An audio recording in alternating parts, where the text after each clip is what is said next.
Hey guys welcome back to my YouTube channel shiny world. ఈరోజు నేను మీ అందరికీ తలకాయ కూర ఎలా తయారు చేస్తారో చూపించబోతున్నాను.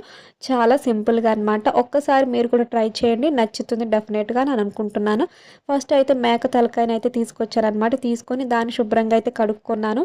ఇప్పుడైతే నేను కుక్కర్లోకి అయితే వేస్తున్నాను అనమాట. ఇవి ముక్కలు అనేవి మనం కుక్కర్లోనే ఉడకపెట్టుకుంటేనే ఈ ముక్కలు అనేవి తొందరగా కుక్ అవుతాయి. నార్మల్గా అయితే టైం పడుతుంది. ఇప్పుడు దీంట్లోకి నేను కొంచెం ఉప్పు, పసుపు అండ్ కొంచెం కారం అయితే యాడ్ చేస్తున్నాను అనమాట. ఇవన్నీ వేసి మనం కుక్కర్ ఒక 3 విజిల్స్ వచ్చేంత వరకు చూసుకుంటే మనకి ముక్కలు అనేది ఈజీగా కుక్ అయిపోతాయి. ఇప్పుడు చూస్తున్నారు కదా, ఇవన్నీ వేసిన తర్వాత నేను కొంచెం వాటర్ అయితే యాడ్ చేసి 3 విజిల్స్ వచ్చేంత వరకు అయితే నేను వెయిట్ చేస్తాను. ఈలోపు నేను గ్రేవీ కోసం ఒక కడాయి పెట్టుకొని దాంట్లోకి 2 టేబుల్ స్పూన్ ఆయిల్ అయితే యాడ్ చేస్తున్నాను. ఆయిల్ బాగా హీట్ అయిన తర్వాత మనం కట్ చేసి పెట్టుకున్న ఆనియన్స్, పచ్చిమిర్చి అయితే యాడ్ చేస్తున్నాను. ఆనియన్స్ అనేది ఎక్కువ యాడ్ చేయకండి, ఎందుకంటే కర్రీ అనేది స్వీట్ వచ్చేస్తుంది అనమాట. ఒక్క ఆనియన్ అయితే సరిపోతుంది. అండ్ పచ్చిమిర్చి మీరు ఎక్కువ యాడ్ చేసుకున్నా పర్లేదు. ఇప్పుడు దంచి పెట్టుకున్న అల్లం వెల్లుల్లిపాయ పేస్ట్ అయితే యాడ్ చేస్తున్నాను. ఇలా దంచుకుంటేనే టేస్ట్ అనేది చాలా బాగుంటుంది. ఇలా మిక్సీలో పట్టుకునే కన్నా ఇలా దంచుకుని ఒకసారి ట్రై చేయండి. టేస్ట్ అనేది డిఫరెంట్గా ఉంటుంది అండ్ టేస్ట్ ఎన్హాన్స్ అయిపోతుంది అనమాట నాన్ వెజ్ కర్రీస్కి. అప్పటికప్పుడు ఇన్స్టెంట్గా మనం దంచుకుని వేసుకుంటే. ఇప్పుడైతే ఇవన్నీ వేసిన తర్వాత నేను గోల్డెన్ బ్రౌన్ కలర్ వచ్చేదాకా ఇలాగా ఫ్రై చేసుకుంటున్నాను. అప్పుడే కర్రీ టేస్ట్ బాగుంటుంది.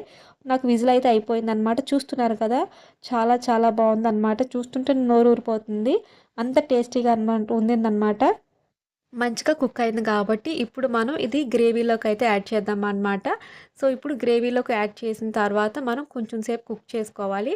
ఇప్పుడు నేను కొంచెం దీంట్లోకి కారం అయితే యాడ్ చేస్తున్నాను, ఎందుకంటే కొంచెం స్పైసీ తక్కువ అనిపించింది అనమాట. అందుకని కారం అనేది యాడ్ చేస్తున్నాను. ఇప్పుడు ఈ టైంలో మనకి కావాలనుకుంటే ఉప్పు, కారం అనేది యాడ్ చేసుకోవచ్చు అనమాట. సో ఫైనల్గా కర్రీ అయితే రెడీ అయిపోతుంది. అండ్ నా వాయిస్ ఇలా ఉండడానికి కారణం కొంచెం కోల్డ్ చేసిందనమాట, అందుకే వాయిస్ అనేది కొంచెం డిఫరెంట్గా వస్తుంది. ఇప్పుడు దీంట్లోకి చింతపండు రసం అనేది యాడ్ చేసుకోవాలి. చింతపండు అనేది నానబెట్టుకోవాలన్నమాట ముందుగానే. సో ఆ క్లిప్ అయితే యాడ్ చేస్తున్నాను. యాక్చువల్గాను డిఫరెంట్ ఏరియాస్లోని టమాటో కూడా యాడ్ చేస్తారని తెలిసింది. మేమైతే కేవలం చింతపండు అయితే యూజ్ చేస్తాము. ఆ టేస్ట్ డిఫరెంట్ టేస్ట్ అనమాట. టమాటా వేసిన టేస్ట్ అయితే ఎప్పుడు నేను టేస్ట్ చేయలేదు, కానీ చింతపండుతో ఒకసారి ట్రై చేయండి. ఎవరికైనా తెలియకపోతే ఆ టేస్ట్ కూడా చాలా బాగుంటుంది. కొంచెం పుల్లగాను అండ్ కొంచెం స్పైసీగాను డెఫినెట్గా నచ్చుతుంది ఈ ఫ్లేవర్ కూడాను. ఇప్పుడైతే నేను వేసేసిన తర్వాత ఒక 2 మినిట్స్ కుక్ చేసుకున్న తర్వాత దీంట్లోకి గరం మసాలా పౌడర్ అయితే యాడ్ చేసుకోవాలి. ఇది home made garam masala powder అనమాట. సో ఇదైతే నేను యాడ్ చేసేసుకొని మళ్ళీ కొంచెం సేపు కుక్ చేసుకుంటున్నాను. అంతే, ఫైనల్గా కర్రీ అయితే రెడీ అయిపోయింది. సో వేడి వేడి అన్నంలోని వేడి వేడిగా ఈ పులుసు వేసుకుని తింటే అదిరిపోతుందనమాట. ఎవరికైనా కోల్డ్ ఉన్నప్పుడు ఈ రెసిపీ ట్రై చేయండి, డెఫినెట్గా కోల్డ్ అనేది తగ్గుతుంది. సో మేమైతే అలాగే ట్రై చేస్తాం ఇంట్లోని. ఇప్పుడైతే వేడి వేడి అన్నంలోని ఇలాగ వేడి వేడి పులుసు వేసుకుని హ్యాపీగా అయితే నేనైతే తినేసాను. సో నచ్చితే నా ఛానల్ సబ్స్క్రైబ్ చేసి అండ్ అందరికీ షేర్ చేయండి. And thank you so much for watching all my videos. Thank you all.